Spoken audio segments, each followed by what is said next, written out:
Dapatkan promonya. Kalau tadi saya sudah meminta bagaimana tanggapan Prof.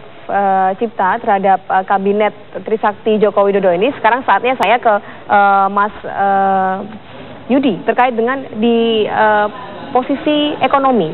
Siapa-siapa saja yang kita sudah tahu tadi nama-namanya, bagaimana menurut Anda? Kira-kira bisa nggak mereka ini bekerja 5 tahun ke depan secara kompak, teliti, kredibel? Secara keseluruhan kita lihat bahwa dari sekian posisi Kementerian Perekonomian, hanya satu yang ekonom betulan, yaitu Bambang Brojonegoro.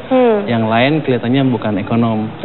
Jadi nggak tahu nanti Bambang kalau diskusi ekonomi dengan yang lain gimana, bisa dapat teman diskusi yang sepadan atau tidak. Mudah-mudahan ya. Tapi begini, artinya ke depan tim ini atau orang-orang ini harus didukung oleh tim ekonomi yang kuat.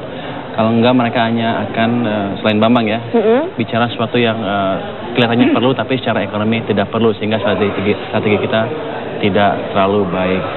Apakah tim ini bisa bekerja ke depan? Kita nggak boleh bilang tidak ya, saya pikir. Dan pesimis terlebih dahulu lah.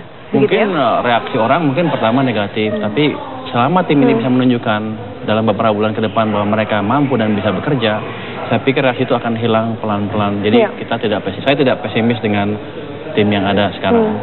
Di posisi sebagai Kepala Bappenas, Adrinov Caniago, ini kan juga penting sekali dalam bidang perekonomian seperti itu. Anda melihatnya?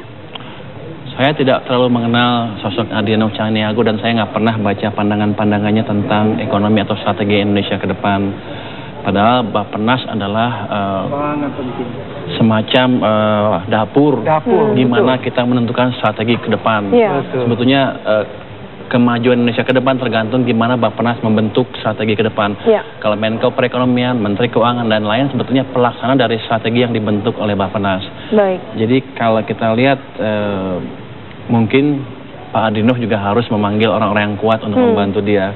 Kalau enggak dia akan keteteran di Bappenas nanti. Masih ada satu segmen ternyata Prof. Cip dan juga Mas Yudi terkait nanti sekaligus closing statement ya, menjelang pengumuman dari Kabinet Joko Widodo. Sesaat lagi bisa kita kembali.